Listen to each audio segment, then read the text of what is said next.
Bonsoir à toutes et à tous. Nous sommes heureux de vous accueillir pour la 38e cérémonie de remise des prix du concours Isogone. Merci beaucoup à tous d'être venus. Avant de commencer, je tiens à préciser que des vidéos seront capturées tout au long de la soirée. Donc si vous ne voulez pas que votre image soit publiée sur les réseaux, vous pouvez informer un de nos membres qui sont dans les couloirs actuellement. L'association Isogone est une association gérée et organisée par les élèves de l'Institut Agro Rennes-Angers. C'est donc avec grand plaisir que nous allons commencer la cérémonie avec un discours de notre chère directrice, Madame Alessia Lefébure.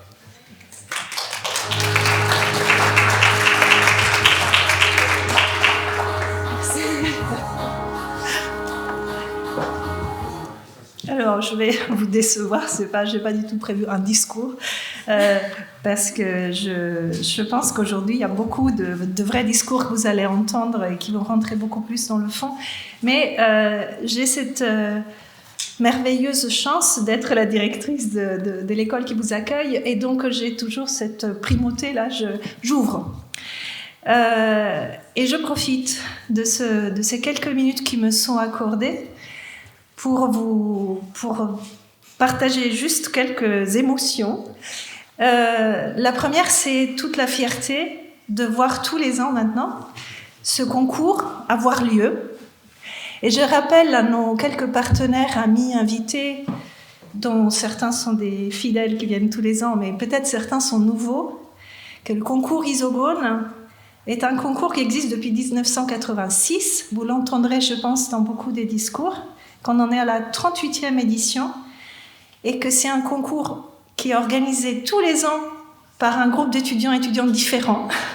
Il y a un passage de relais qui se fait comme par magie, on ne sait pas comment, et que ce concours est, allez, 100%, peut-être pas, 98% organisé par nos étudiants et nos étudiantes.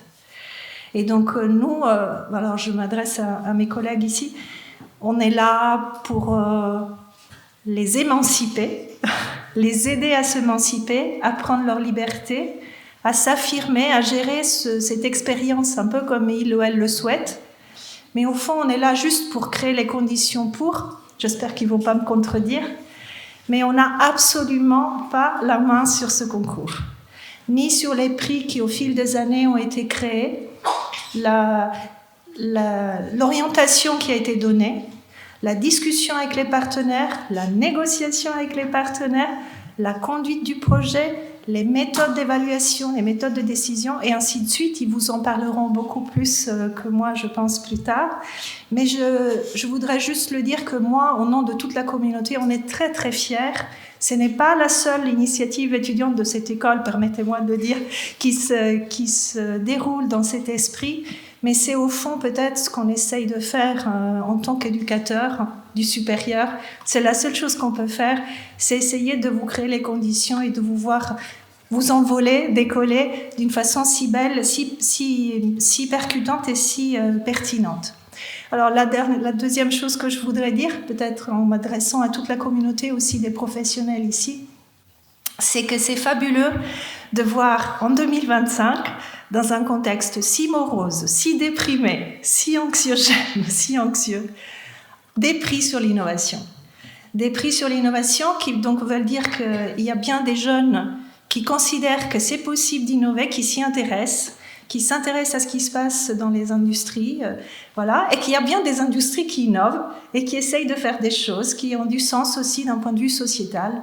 Vous le verrez au cours de la présentation. Alors je me dis que c'est aussi une belle façon de commencer l'année.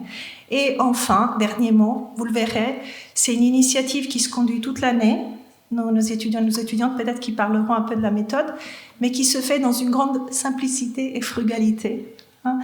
Vous le voyez aussi de la façon dont vous êtes accueillis ici. Il n'y a pas besoin forcément de mettre des gros moyens pour faire quelque chose qui ait du sens et qui soit important.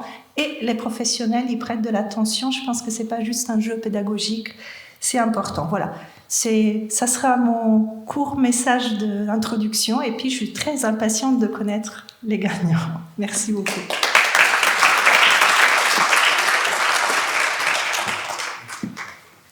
Merci beaucoup pour ces quelques mots. Nous allons poursuivre cette ouverture de cérémonie par une personne qui a suivi l'association depuis sa création et qui a toujours été là pour nous soutenir comme d'autres personnes. Merci d'accueillir le maître de conférences et enseignant-chercheur en marketing agroalimentaire, Monsieur Stéphane Gouin.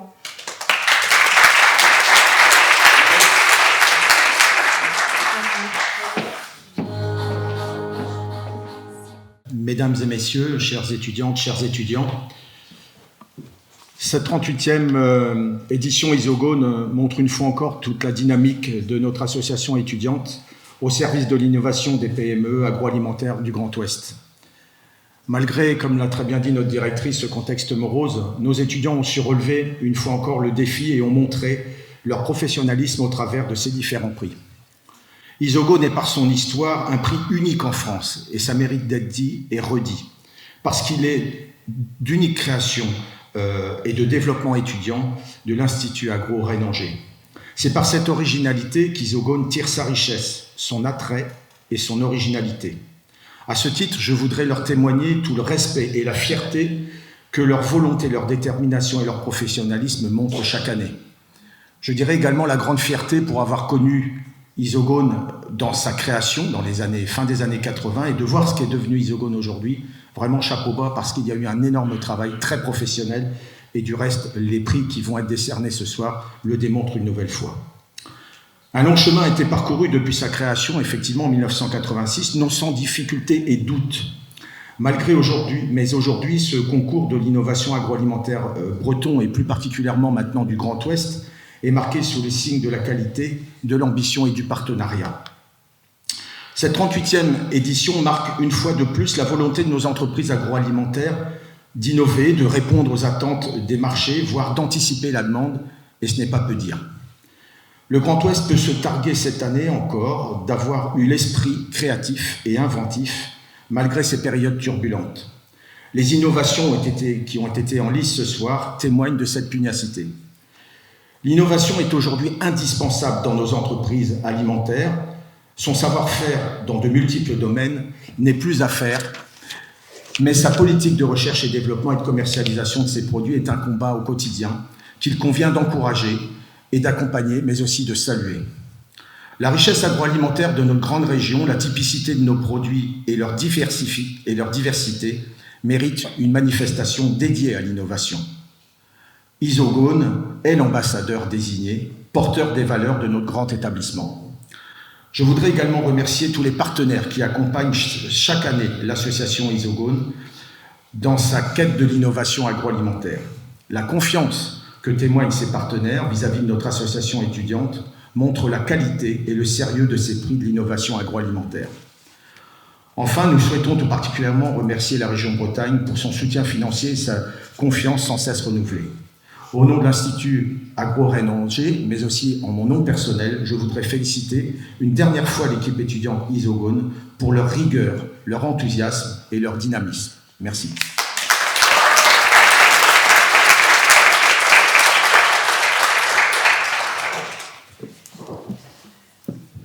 Nous tenons également à remercier une autre personne qui a toujours soutenu l'association et qui nous a toujours aidés quand on avait besoin. Nous appelons le directeur des études, Romain Janté.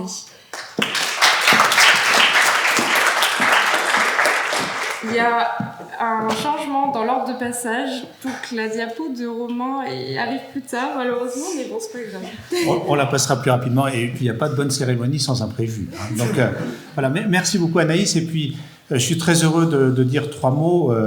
C'était pour éviter de multiplier les temps de parole de l'école qui est en même temps, je crois qu'on l'a déjà largement souligné, Alessia puis Stéphane, très fiers de porter avec vous cette cérémonie, mais surtout de vous accompagner dans la réalisation de ce concours. Je voulais juste dire un mot. Pour moi, ce qui caractérise le mieux Isogone, c'est le mot pionnier. Parce que je vois dans le concours tel qu'il existe aujourd'hui encore, et on a dit toute la difficulté, il faut mesurer ce que c'est, hein, de se passer d'année en année l'organisation d'un concours d'une complexité aussi grande.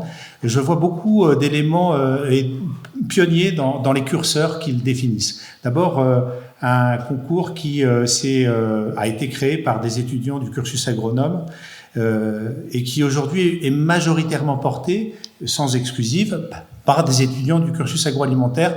Et dans cette école, on cherche beaucoup à renforcer les passerelles et les temps communs entre nos différents cursus. Et c'est vraiment sans doute un des objets les plus réussis qu'on ait aujourd'hui, avec d'autres modalités pédagogiques qu'on a développées depuis quelques années, mais à proposer pour expliquer cela.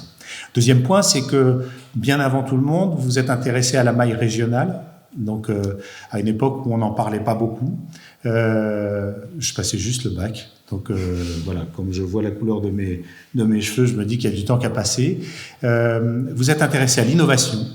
Et c'était pas un mot qui existait tellement dans le vocabulaire, je dirais, qu'on entendait souvent en politique ou autre. Et donc l'innovation agroalimentaire.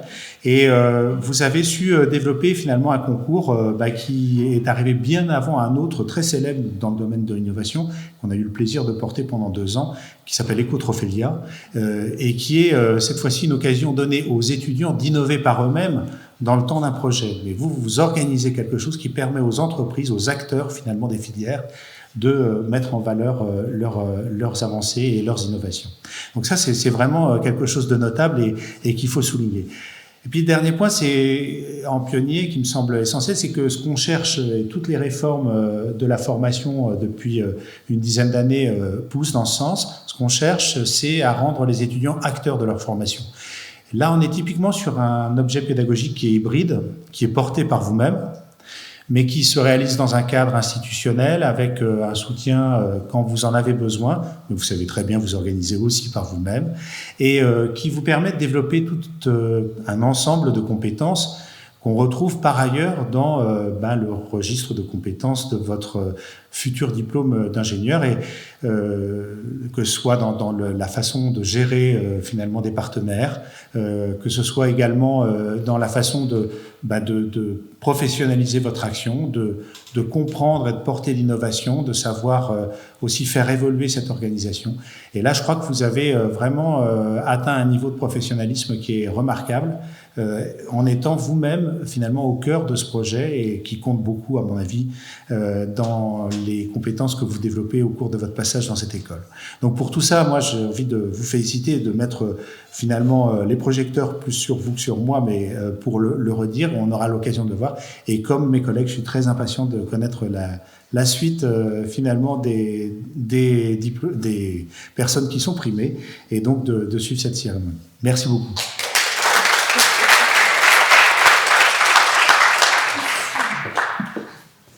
Merci beaucoup pour ces quelques mots inspirants. Nous allons à présent passer à la présentation du planning de la soirée qui sera faite par notre trésorière Héloïse Piles.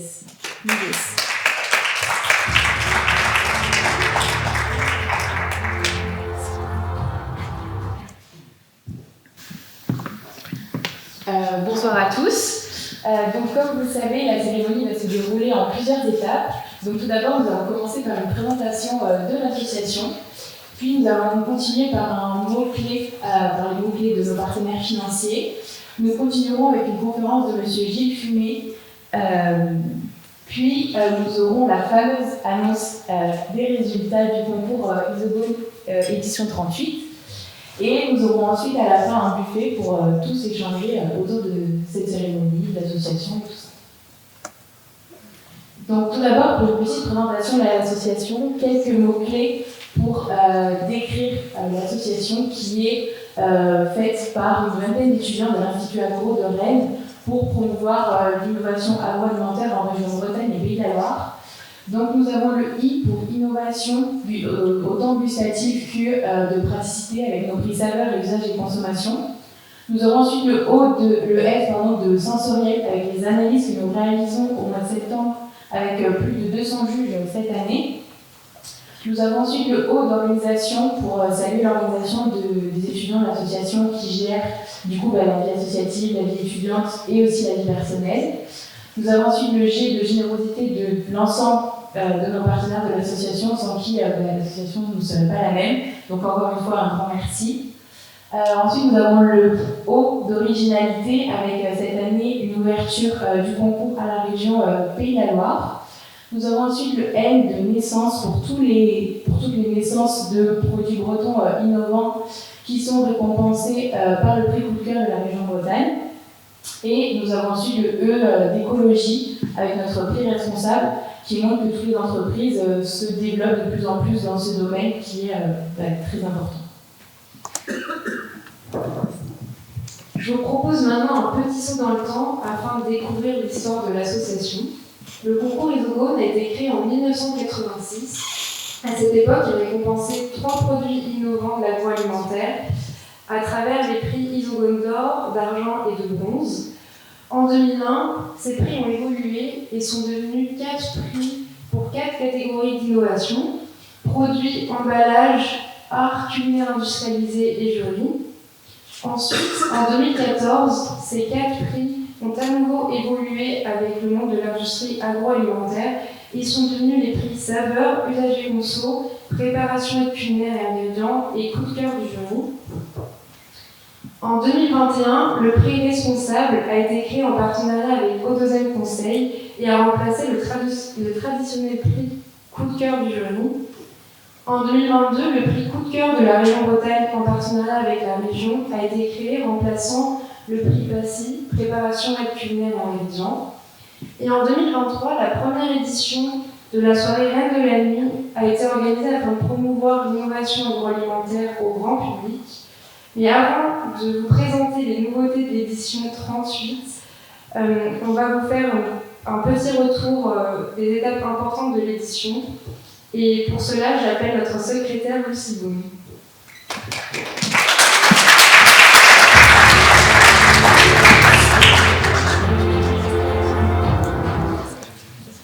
Bonsoir à tous.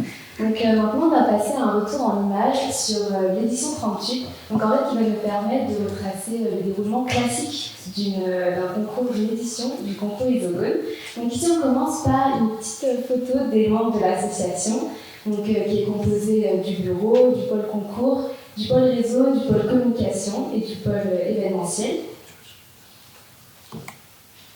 Donc la première étape du concours Isogone, elle commence dès courant février-mars avec l'ouverture des inscriptions, avec les entreprises qui peuvent commencer à s'inscrire. Donc cette année, on a eu notamment l'occasion de participer et d'être présent dans plusieurs salons professionnels, donc d'avoir des stands au sein de ces salons. Donc ici, on a par exemple le CEFIA en mars 2024 qui s'est déroulé à Rennes, le salon ProBioWest en avril 2024 qui s'est déroulé à Angers, et le salon Intermarché qui s'est déroulé en avril 2024 et à Rennes également. Donc il va permettre en fait d'établir un premier contact avec les entreprises agroalimentaires. La deuxième étape, ensuite, a été, après que toutes les inscriptions ont été finalisées, a été la soirée de présélection. Donc en fait, cette soirée, c'est un jury professionnel qui s'est réuni et qui ont pu analyser et déguster les différents produits inscrits au concours. Donc cette soirée, elle s'est déroulée en juin 2024 au couvent des Jacobins. Donc cette soirée... elle a réuni tous ces professionnels et d'ailleurs on en profite pour remercier encore une fois l'Institut Agro-Rennes-Angers qui nous a permis en fait d'organiser notre soirée au sein de ce lieu historique avec le concours Ecotrophélia qui s'est déroulé en parallèle. Donc on les remercie.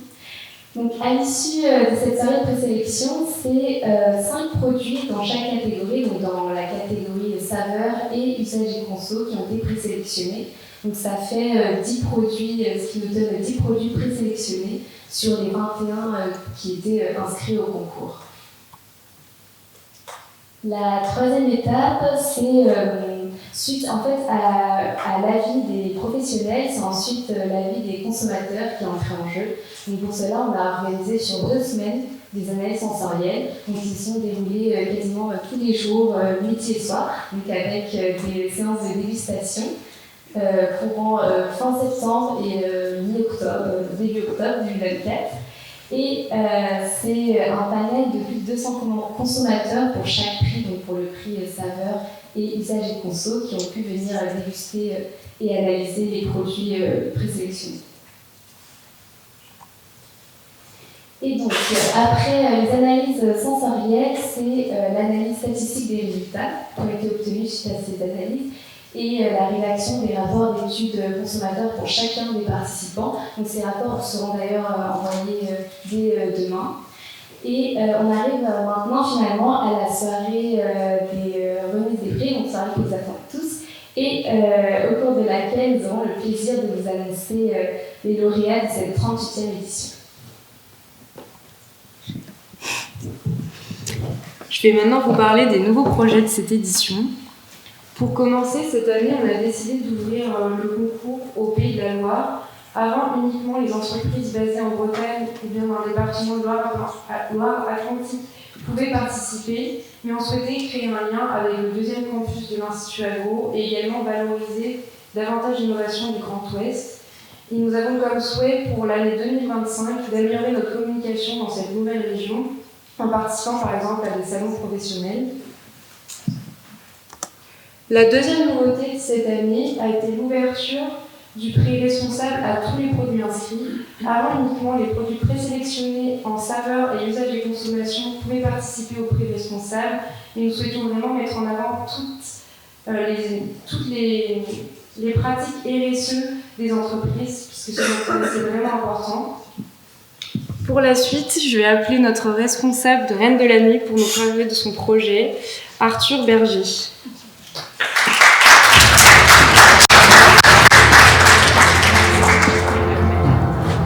Bonsoir.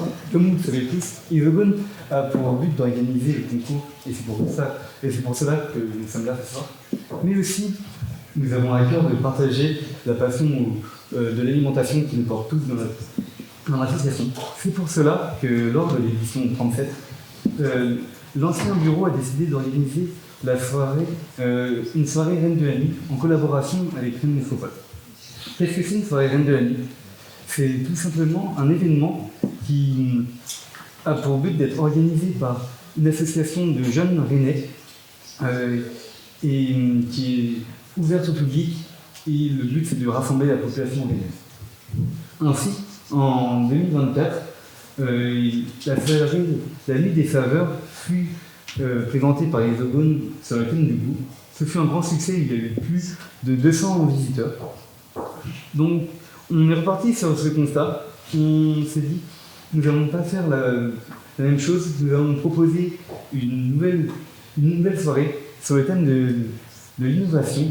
Et c'est pour cela que vendredi prochain, vendredi 17 janvier, nous organisons la nuit Saveur de demain. Et bien sûr, je vous invite tous à venir nous rejoindre pour voir la suite de l'association. Merci.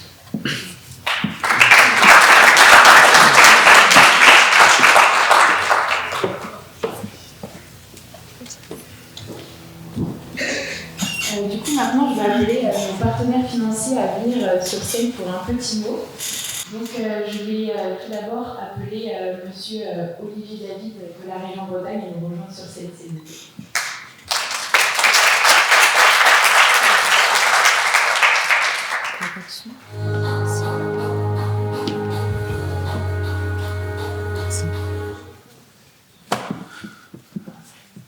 Bien, bonsoir à toutes et à tous.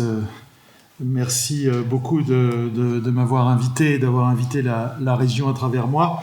D'abord, je vais commencer un peu ce discours pour vous adresser tous mes vœux à l'ensemble des étudiants et des étudiantes qui organisent, et on a vu comment maintenant ce concours, et je crois que c'est important, j'y reviendrai tout à l'heure, et puis à l'ensemble des personnels et de la communauté de l'Institut Agro Rennes-Angers, parce que c'est aussi dans des environnements favorables que naissent ces initiatives, et je pense que Romain nous l'a bien fait sentir du bout du doigt, c'est une dimension particulièrement importante. Je suis ravi d'être là, c'est la 38e édition, vous l'avez rappelé, donc c'est quand même une histoire qui est longue et qui maintenant fait preuve d'une maturité, ce qui fait que vous êtes repérés dans l'environnement.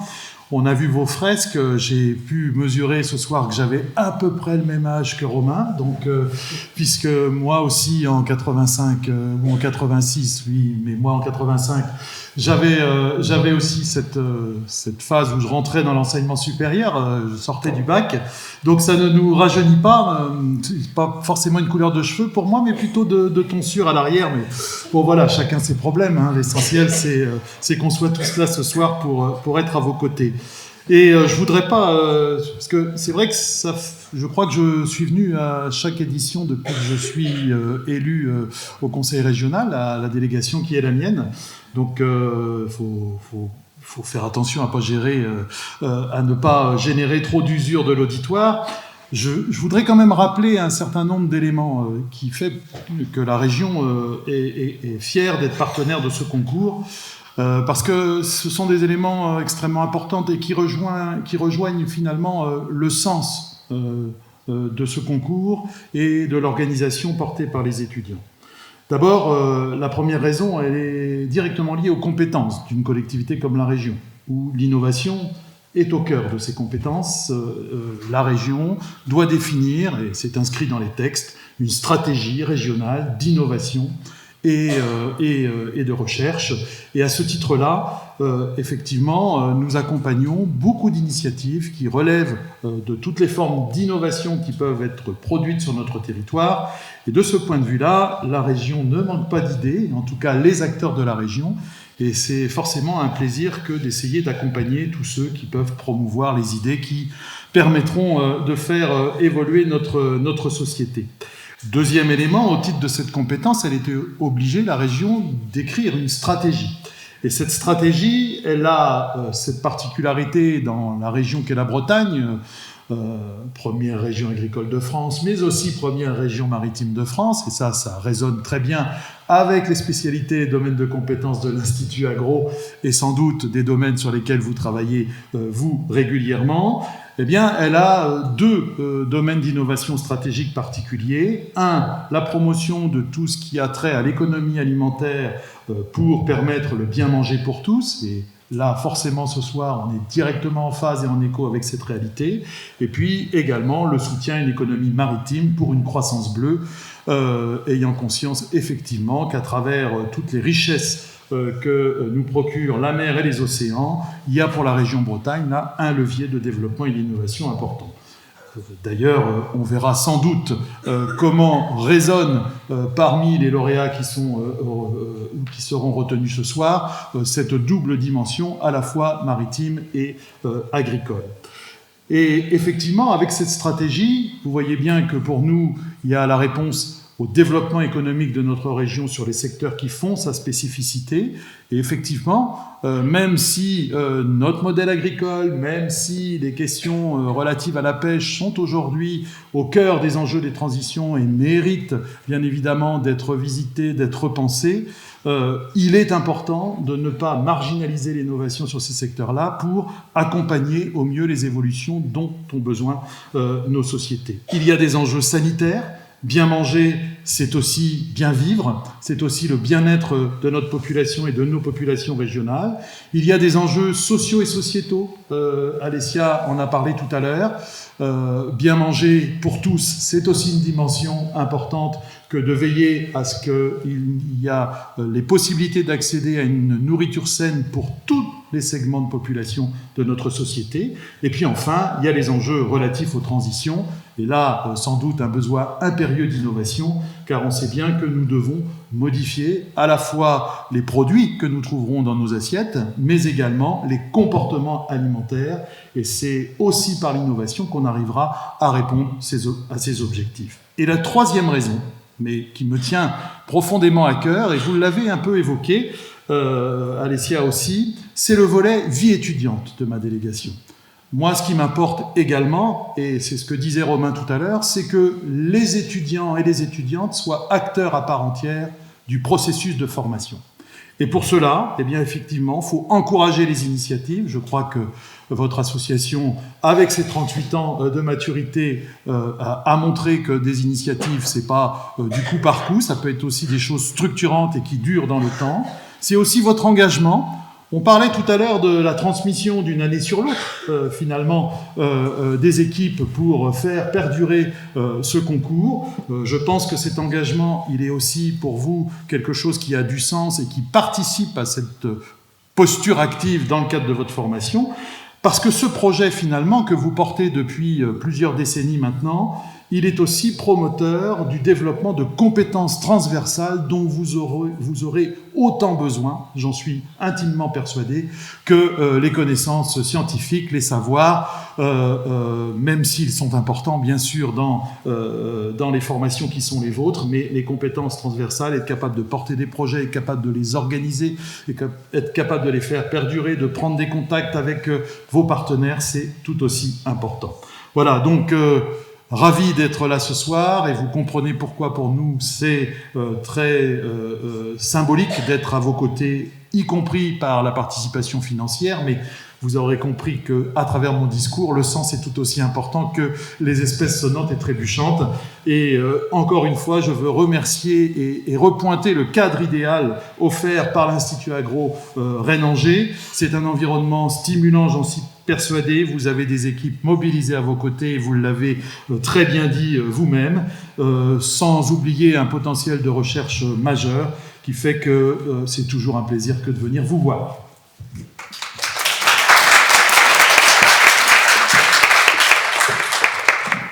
Je vous remercie pour tous ces mots inspirants. Malheureusement, Rennes Métropole n'a pas pu se joindre à nous ce soir, mais nous les remercions également.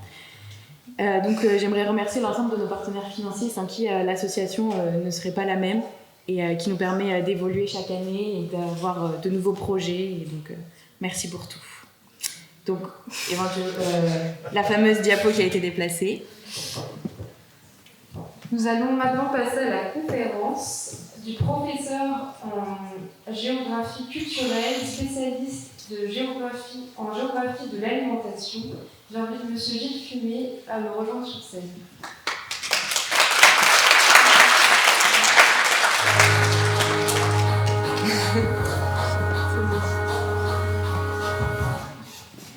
Mesdames, Messieurs, bonsoir et bonsoir à toutes et à tous. Merci de votre invitation. Nous avons été surpris à Paris d'avoir été invités par les Bretons, parce que Paris, vous savez, c'est l'arrogance, ce qu'on sait, c'est vraiment tout ce qu'on n'aime pas en province. Et puis on a tiens, les Bretons s'intéressent à ce qu'on fait.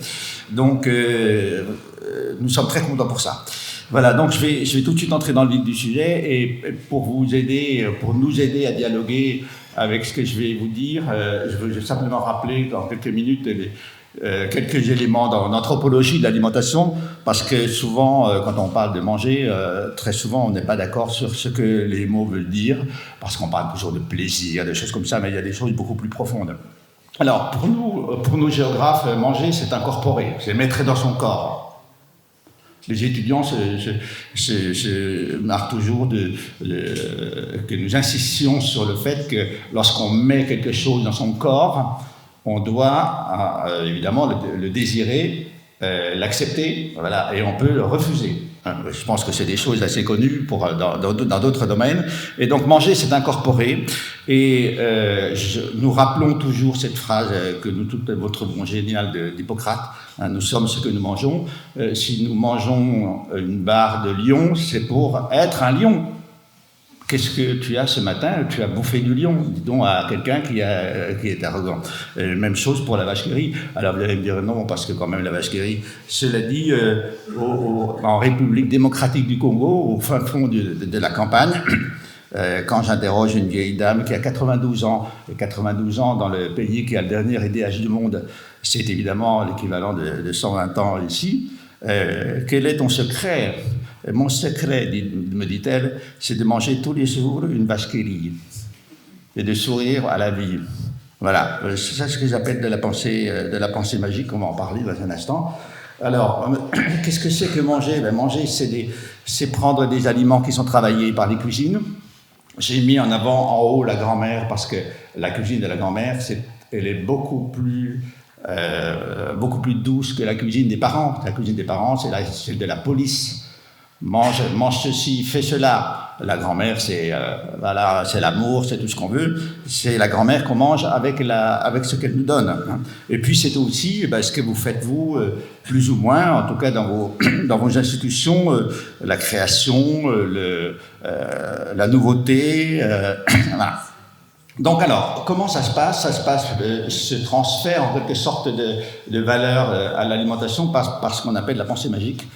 J'ai remis donc à dessein l'idée de baptiser une barre céréalière et qui donne de l'énergie Lion, parce qu'évidemment, j'ai pas osé vous la présenter ce soir, mais c'est vrai que si vous êtes président de la République et que vous dites que vous aimez le flamby, ben évidemment, vous allez vous retrouver seulement sur les réseaux sociaux, et puis on va tout de suite vous dire que votre politique sera du flan. Même chose pour ceux qui n'auraient pas compris que l'eau d'Évian, elle vient de la montagne, on la sculpte. Et on sculpte la montagne sur la bouteille de manière à ce qu'il y ait un effet de similitude entre ce qu'on mange et les valeurs qu'on attribue à ce qu'on mange. Puis la deuxième loi de la pensée magique, c'est la loi de contagion. C'est ce qui nous fait valoir des valeurs supplémentaires au territoire.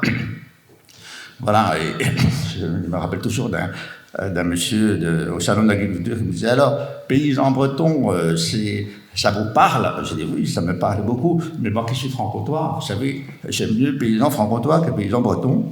Alors donc, si j'ai le choix, je choisis. J'ai choisi l'Est. Bon, vous comprenez que si on met des noms sur les aliments, c'est précisément pour les relier à quelque chose dont on va voir de quoi il s'agit, qui est le local. Alors pourquoi le local en Europe et en France en particulier? Pourquoi on aime ce qui est à l'origine, hein? Eh bien d'abord parce que le mot origine est un mot très riche, très complexe, qui renvoie à un événement qui est un accouchement. Là, une femme, vous voyez, là j'ai pris un accouchement il y a très longtemps, mais une femme qui se lève après un accouchement, voilà, on dit en latin qu'elle oriore. Voilà, c'est ce qui a donné le mot orient, origine, c'est ce qui a donné orienté, parce que sur cet endroit-là, sur cet espace-là, à cet instant T, il n'y a que cette naissance qui s'est passée. Et c'est là qu'on va retrouver sur votre carte d'identité où vous avez à la fois votre nom de tribu, avec votre nom de famille, votre nom prénom social, et puis vous avez ce qui vous définit, c'est le lieu et le jour de la naissance. Et ça, c'est quelque chose qui est très fort dans les pays où justement on a mis l'accent sur le lieu d'où on vient. Voilà, et de ce fait, on s'aperçoit souvent que la géographie devient une marque et devient une valeur. J'ai parlé des paysans bretons tout à l'heure, mais vous avez carrément des noms qui ont donné des régions qui ont donné leur nom à des produits alimentaires. On a vu la Champagne, et puis on a, vous voyez en Bretagne, un certain nombre de produits. Mais on a le phare breton, mais on n'a pas encore d'objet alimentaire qui s'appellerait Bretagne. Voulez-vous manger une Bretagne ou de la Bretagne? Ça n'existe pas encore, mais peut-être que ça viendra ici. Alors pourquoi on innove?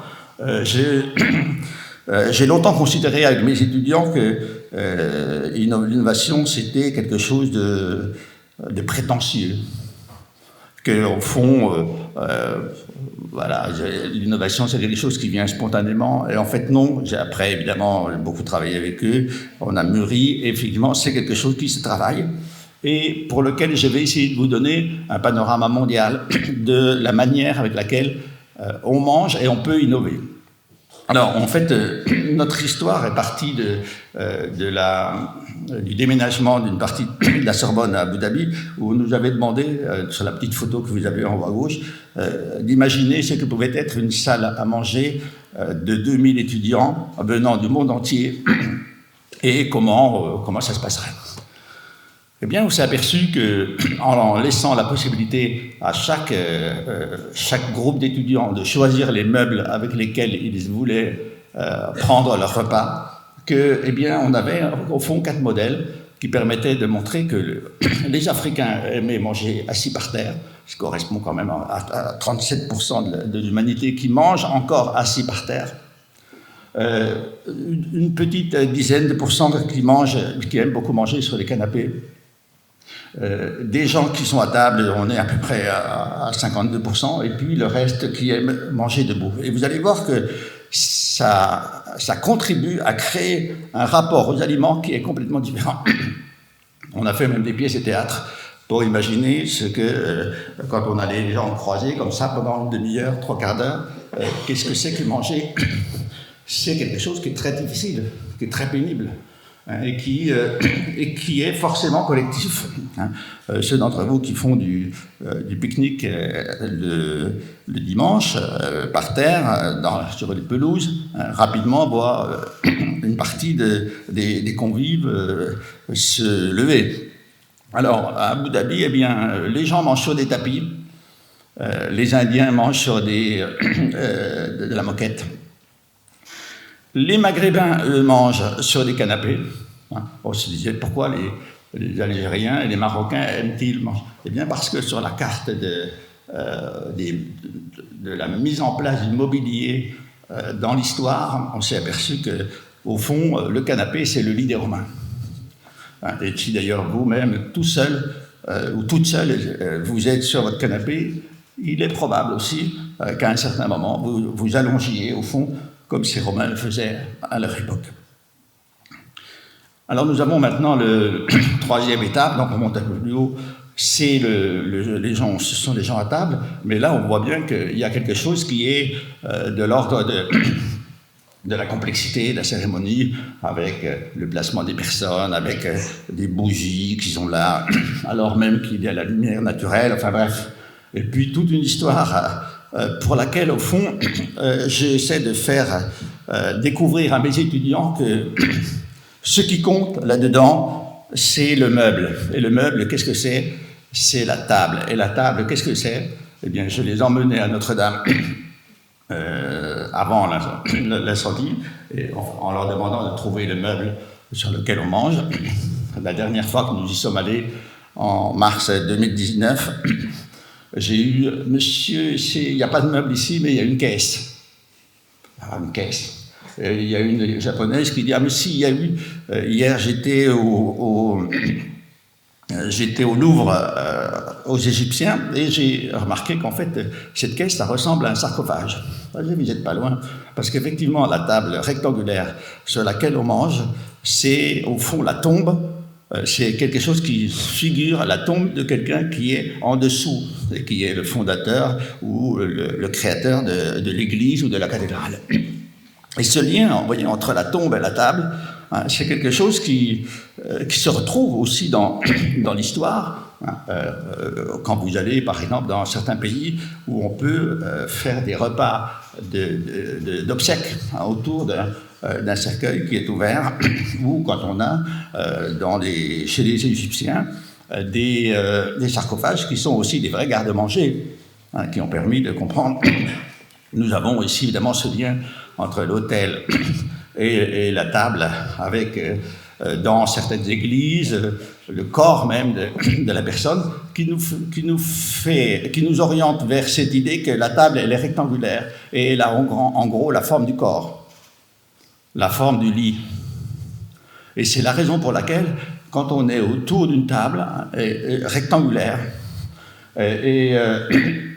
et qu'en plus on a une nappe blanche dessus qui rappelle le linceul dans lequel on est né, dans lequel on est enterré bien sûr, mais le drap dans lequel on est né. Michel Pastoureau m'a expliqué que évidemment blanchir une table, c'est faire ce rappel de la pureté du moment auquel on assiste. Voilà, donc la table, vous voyez, c'est quelque chose de très fort. Et quand le PDG de McDo Europe me dit pourquoi les Français sont-ils à table à 13h, il y en a à peu près 80%. Pourquoi vous êtes à table? Eh bien, parce que nous célébrons l'Eucharistie, je explique. Nous buvons dans des verres à pied, pas dans du carton. Les verres à pied, qu'est-ce que c'est? C'est les calices dans lesquels le prêtre boit le vin. Et puis, nous parlons des morts et des vivants. Nous refaisons une cérémonie. Alors, évidemment, en France, c'est un peu plus compliqué parce que Louis XIV, qui a commencé à manger sur une planche avec des tréteaux, a très vite compris le parti qu'il pouvait en tirer pour son pouvoir et a inventé, pas vraiment la salle à manger, mais en tout cas donc la table comme un lieu de théâtre. Et là, en fait, avec la monarchie, on va créer le spectacle du repas, hein, les bougies tout à l'heure. On va créer la gastronomie. Alors évidemment, dans le groupe, il y a toujours un Chinois ou un Japonais qui me dit « Mais chez nous, les tables sont rondes, donc votre affaire, ça ne marche pas. » Alors évidemment, sur le chemin entre la Sorbonne et Notre-Dame, il y a un restaurant chinois dans lequel on va et je fais remarquer que dans tous les restaurants chinois, les vrais, hein, eh bien, on a un ciel qui est au centre de la salle et qui surmonte une table qui est en quelque sorte cette découpe du ciel que l'on a mis devant les personnes qui vont manger une cuisine qui a été pensée par la médecine où chacun va prendre ce dont il a besoin. Vous voyez, chez nous, la table, elle s'enracine dans la tombe, chez les Chinois, dans le ciel. À la cité interdite de Pékin, le grand temple, c'est le temple du ciel. Puis vous avez ceux qui mangent debout.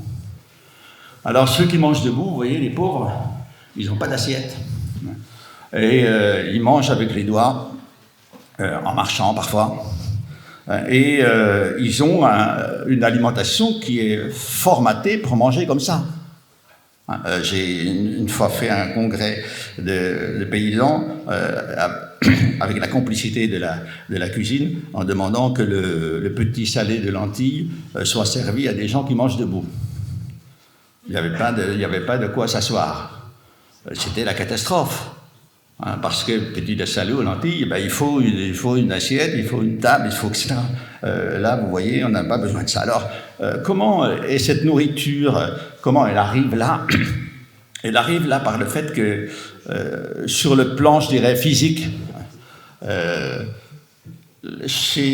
le monde anglo-saxon, parce que c'est ce système du tranchoir allemand, ensuite anglais, et ensuite passé aux États-Unis, qui est cette tranche de pain sur laquelle, au Moyen-Âge, on mettait de la viande. Ce tranchoir, il a servi de support et il est la main gauche sur laquelle on met ce qu'on a à manger, et puis la main droite qui est le couvert.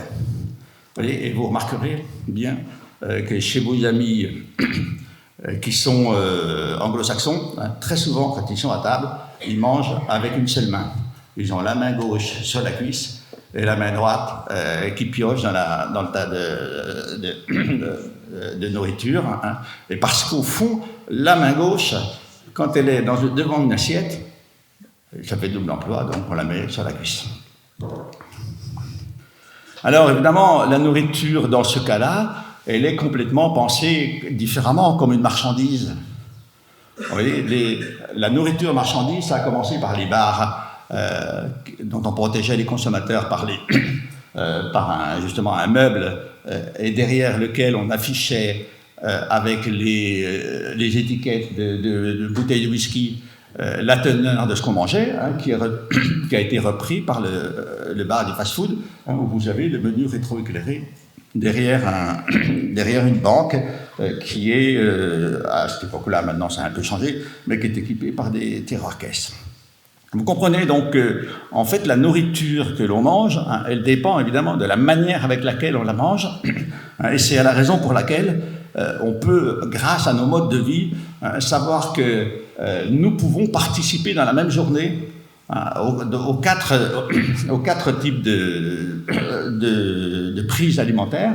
Nous pouvons manger à midi, faire un pique-nique en famille. Nous pouvons ensuite prendre un verre en regardant un match de foot et en mangeant, en grignotant. Nous pouvons ensuite passer le repas en famille le soir et puis terminer à la rue de la Soif à Rennes pour évidemment fêter l'événement. Et à chaque fois, nous allons manger des choses différentes. Et vous voyez, ce que je vous ai montré là, c'est ce qu'on a comme géographie en quelque sorte mondiale et qui est intéressante parce que on va voir que nous mangeons aujourd'hui de plus en plus de nourriture du monde. Alors, innover pour manger, mais quel repas? Comment on va choisir son repas? Est-ce qu'on va le faire maintenant avec des systèmes numériques qui vont nous permettre, à partir de notre carte de sécurité sociale à l'intérieur de notre smartphone, de savoir à quelque distance d'où nous sommes, qu'est-ce que nous avons comme type de restaurant, et selon notre budget, parce qu'évidemment, tout ça est connecté avec nos habitudes alimentaires. Donc ça, c'est quelque chose qui est en train de se développer avec l'IA.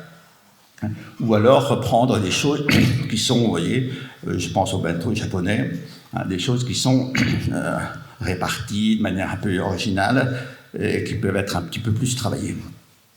Des nourritures en marchand, bon, ça c'est quelque chose qu'on voit beaucoup, hein.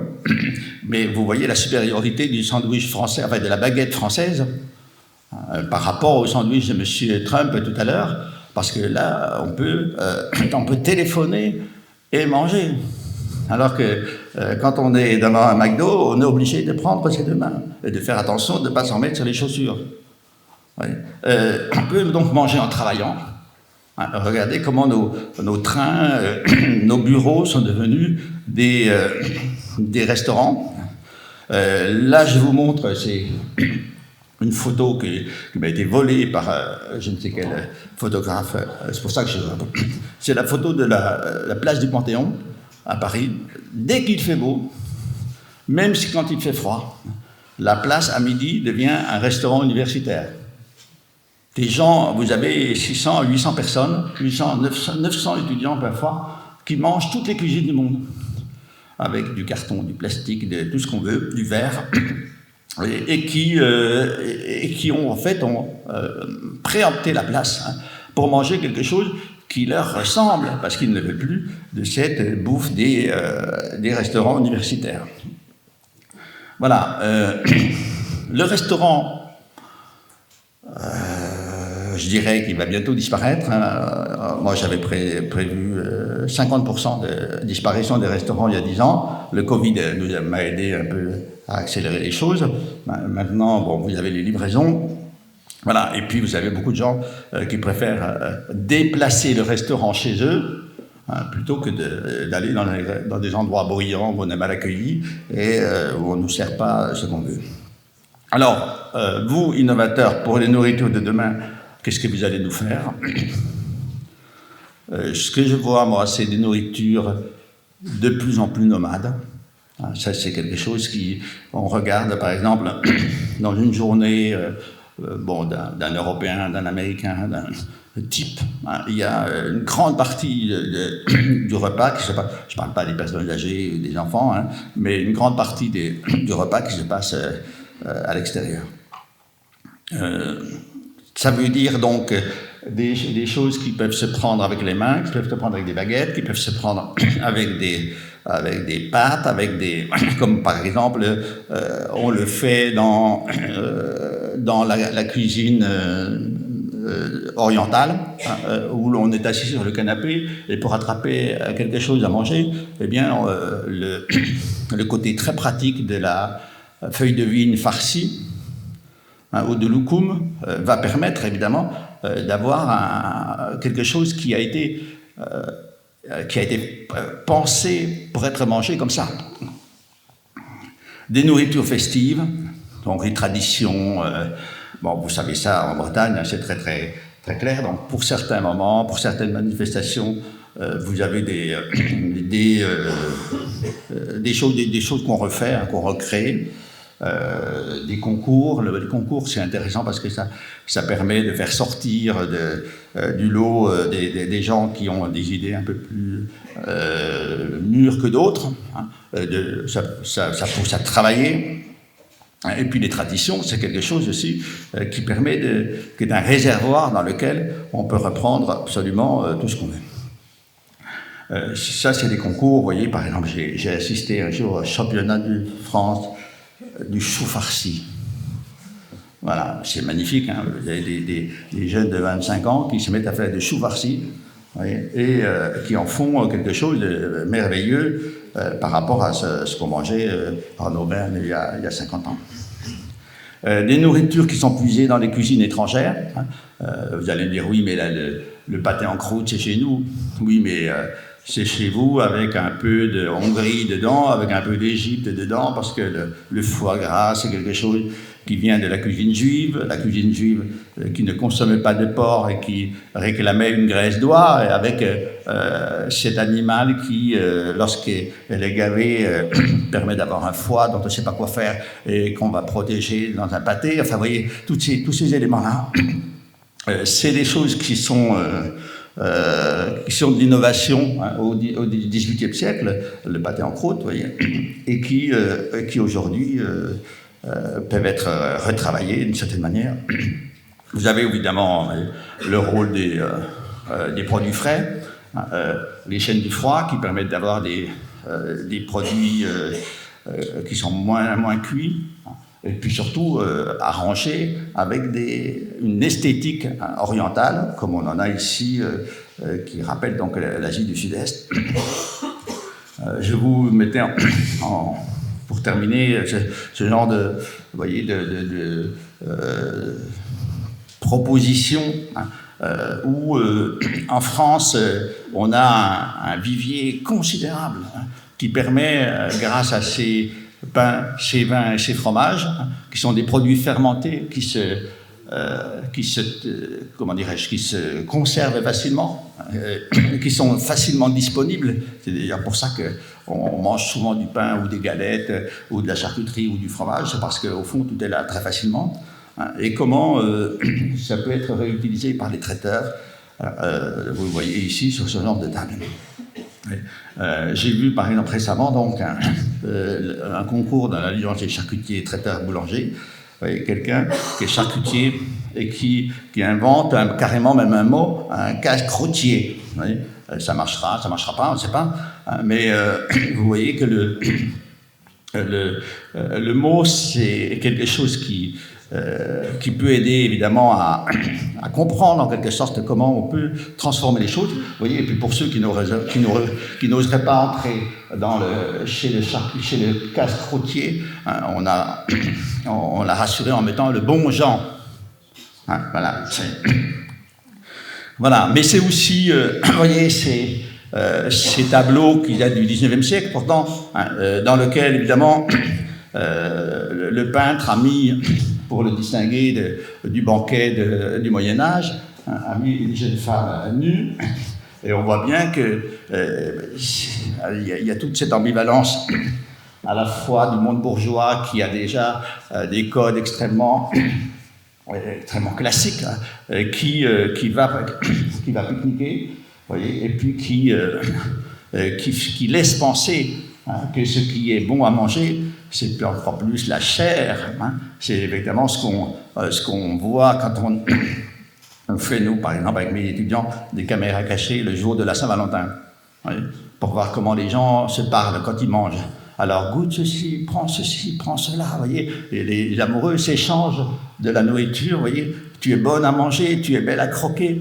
Vous voyez, et puis le jour où on est tombé sur un couple dont le type, je ne sais pas s'il était vegan ou je ne sais pas quoi, ne voulait rien, vous voyez, il a eu droit à la jeune fille qui s'est barrée et qui a laissé en plan le gamin, tout surpris de savoir que, évidemment, ça allait mal se passer après le repas si ça se présentait comme ça. Voilà. Merci de votre attention et puis surtout, discutons après à l'occasion de cette belle soirée.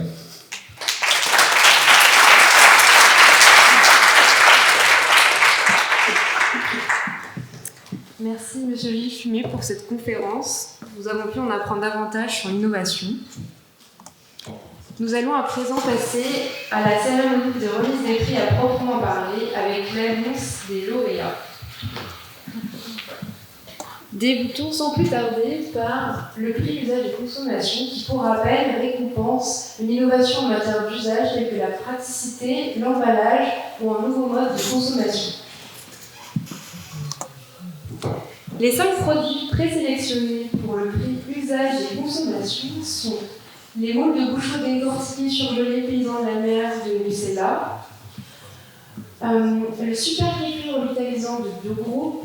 Lucha Ginger Energy de Biogroup. Les Luchette Kombucha sans sucre aux alcools de Biogroup. Et enfin, le repas complet de curry jaune, de pois chiches aux amandes et bourgours aux épices douces de Pélène. Le partenaire de ce prix est Adria, qui malheureusement n'a pas pu venir ce soir. Donc Arthur, le responsable de Rennes de la Nuit, et moi allons remettre le trophée au lauréat.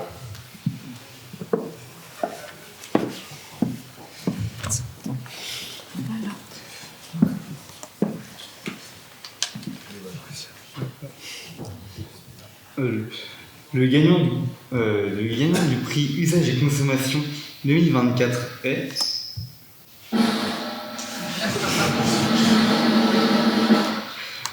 Le repas complet de Colisée de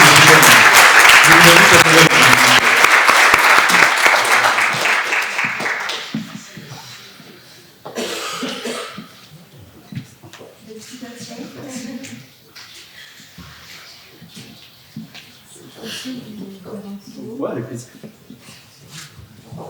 Bonjour à tous. Oui, le monde. Je m'étais parfois dit par moment. Merci beaucoup. Je suis content d'avoir remporté ce prix. Je suis super content aussi que ce soit remis par l'association Isogone, parce que moi je suis aussi passé par les murs de l'Institut Agro Rennes, ici. Pas en tant qu'ingénieur agro, mais j'ai eu la chance de participer à un cursus qui s'appelle la licence pro de Racing. Donc c'est une licence pro qu'on fait après un BTS sciences techniques des aliments ou autre sur la partie restauration, hôtellerie-restauration ou alors même sur la partie nutrition santé. Et oui, c'était chouette parce que j'ai eu la chance de rencontrer aussi Stéphane Moin, qui est venu en maître conférencier, n'est-ce pas? Donc oui, je suis super content aussi que d'avoir mis en lumière aussi ma marque. Moi j'ai lancé ça en janvier 2023, j'ai d'abord lancé ça par un service de traiteur pour la section pro et privée, et puis je me suis rapidement démarqué avec une gamme de plats cuisinés que j'ai proposé dans 5 points de vente à Rennes, des points de vente test. On a eu des super chiffres, et aujourd'hui, donc 1 an et quelques mois plus tard, on a une cinquantaine de points de vente, donc, qui va du Finistère jusqu'à Vannes, Angers. Donc voilà, je suis super content. C'est une petite victoire pour moi aussi parce que ça permet aussi d'être amené à cette marque-là. Vous pouvez retrouver ça dans différents points de vente. On est présent aussi bien chez les hyper que dans les magasins de proximité. Donc ça démontre aussi un besoin qui est réel en fait. Donc voilà, Pérenne en quelques mots, qu'est-ce que c'est? C'est des plats cuisinés complets, donc conditionnés dans des bocaux en verre. On a mis un accent aussi sur le travail des sauces et des assaisonnements. C'est des repas qui sont complets, 100% végétaux, avec des céréales et légumineuses françaises. Et voilà, on a différentes gammes. Ici, c'est un plat, on va dire, assez classique dans le sens où, même s'il y en a plein qui trouvent ça étonnant, mais c'est une recette que j'aime beaucoup parce que c'est une des toutes premières recettes que j'ai fabriquées et c'est une de nos meilleures ventes aujourd'hui. Donc voilà. Merci beaucoup en tout cas de m'avoir invité.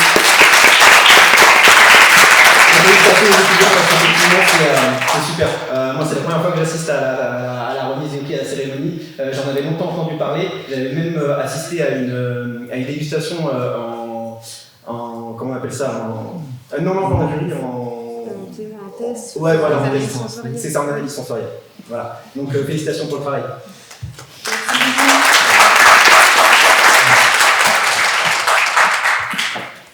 Maintenant, nous avons décerné le prix Saveur, qui récompense le produit qui a été jugé le plus innovant au niveau de ses qualités organoleptiques par le panel étudiant.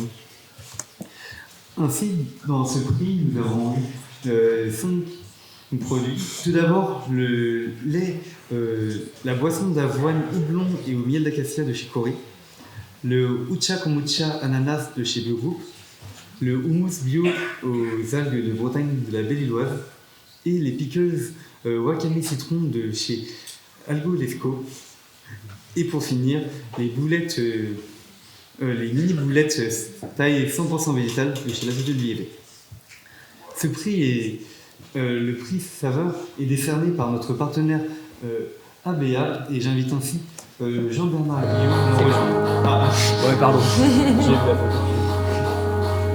Merci beaucoup. Bonsoir à tous. Et juste vous dire qu'on est très contents encore cette année à la BEA d'être partenaire du concours, de voir aussi l'évolution sur laquelle vous êtes revenus, les différentes propositions qui évoluent, le dynamisme de l'assaut.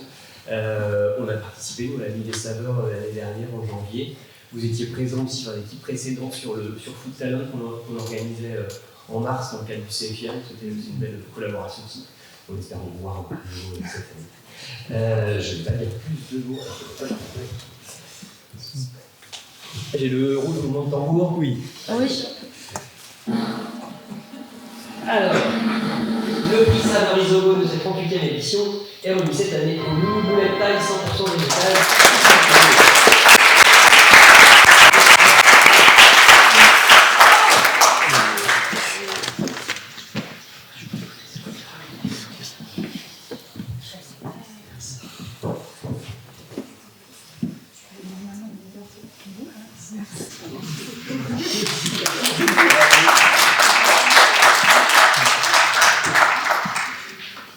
Merci à vous, merci à tous.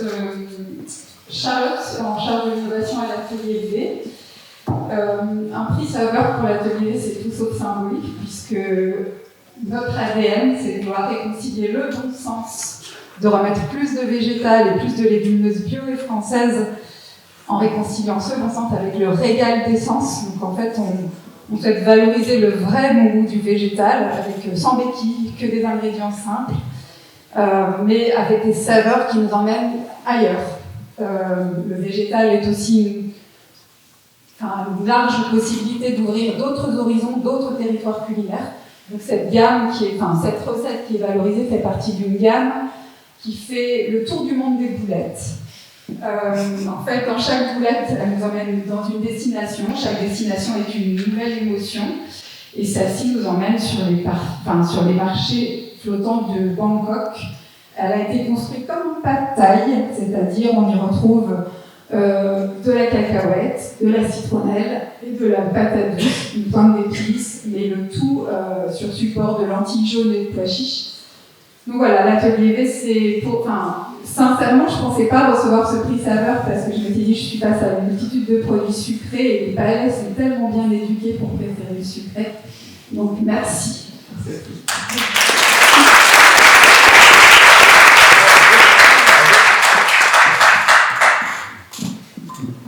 Maintenant, nous allons passer au prix coup de cœur de la région Bretagne.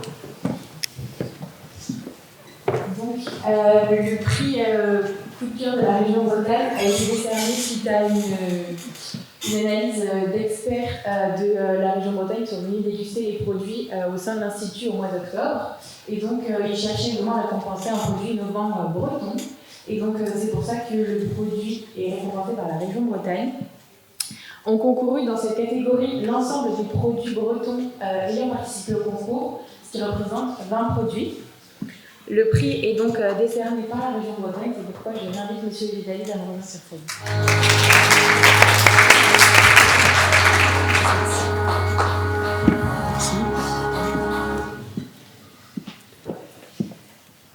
Il y a le jingle.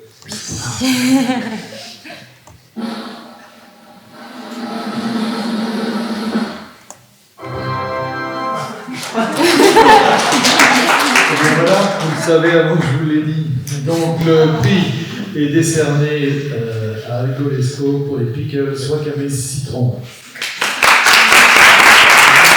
Félicitations. Et quand je vous disais tout à l'heure qu'il était important pour nous de lier les deux dimensions maritimes et agricoles, pour le coup, sur ce prix-là, ça marche bien. Félicitations. Merci. Merci beaucoup aux équipes de Agro, Campus et Isogone pour l'organisation de cette édition. Pour nous, c'est un signal fort en fait, que votre génération reconnaisse nos innovations. C'est hyper important et on l'apprécie énormément.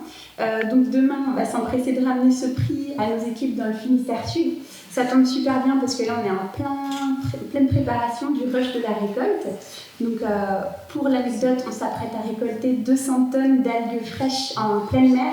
qu'on va ensuite préserver sous forme de pickles, mais pas que, pour l'industrie alimentaire. Et ça vient vraiment nous donner un signal encourageant de partager ce trophée demain avec toutes les équipes juste avant cette période intense. Donc merci encore.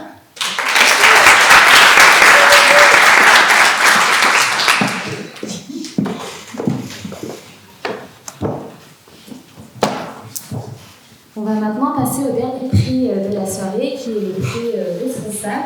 Donc c'est un prix qui récompense le produit qui est jugé le plus vertueux parmi tous les produits de la catégorie saveur et usage et consommation.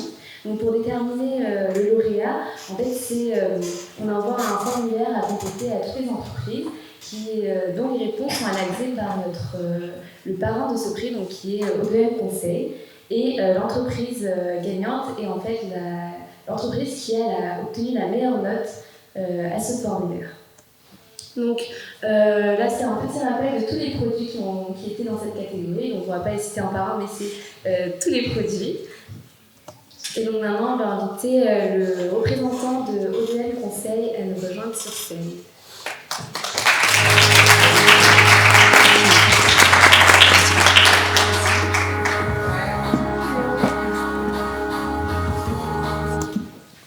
Bonsoir à tous et ravi d'en être ce quatrième, je crois, parce que c'est tout récent finalement, mais c'est la quatrième édition du prix responsable. Et cette année, c'était super intéressant parce que comme on l'avait vu sur la slide précédente, en fait, il y avait l'ensemble des produits quasiment présélectionnés qui concouraient.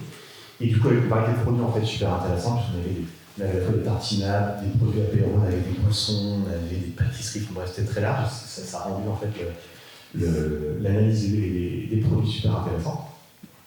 Et puis alors ça ne se voyait pas forcément à travers la slide, mais en fait avec une caractéristique assez forte cette année moi j'ai trouvé sur la localité des produits, et en tout cas les sourcils dans les recettes, et ce qui était aussi super intéressant.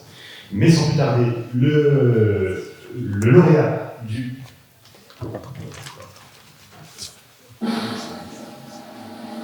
le lauréat du 38e prix responsable est attribué à l'entreprise Musella pour les moules de bûcheau décortiqués.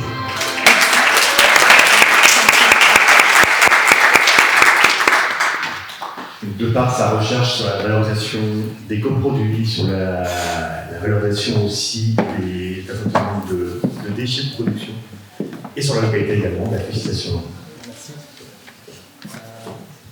Je vous remercie. Alors j'avais l'intention de ne pas récupérer ce prix cette année.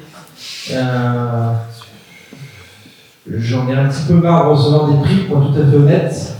Et j'en ai marre aussi, comme des organisations comme la région Bretagne, l'État me donne des millions pour mes projets.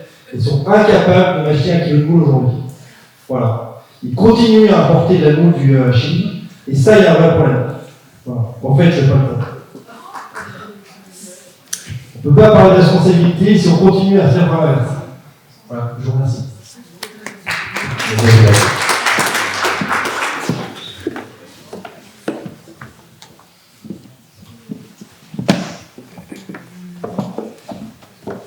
Félicitations à tous les lauréats et nous remercions également toutes les entreprises participantes pour leur confiance et nous espérons vous revoir lors de prochaines éditions. J'invite tous les lauréats à remonter sur scène, ceux qui souhaitent, pour prendre une photo de groupe.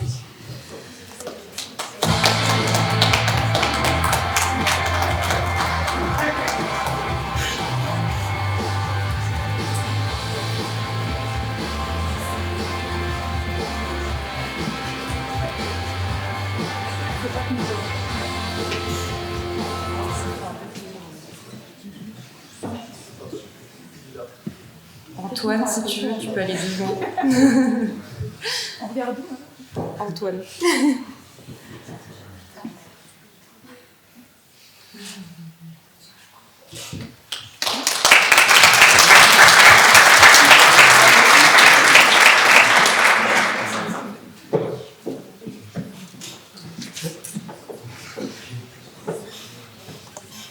Nous tenons également à remercier tous nos partenaires, l'ensemble de nos partenaires sans qui ce concours ne pourrait pas être possible.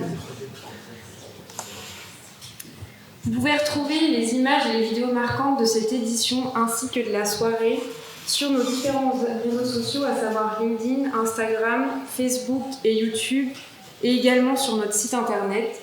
Et vous pouvez nous contacter par notre adresse mail, par exemple, pour vous inscrire pour la prochaine édition. Ce concours est le fruit de l'investissement et de l'engagement de toute l'équipe. Je tiens donc à remercier chaleureusement le bureau, les responsables de pôle, les membres et les bénévoles de l'association, que j'invite à me rejoindre sur scène pour faire une photo de groupe.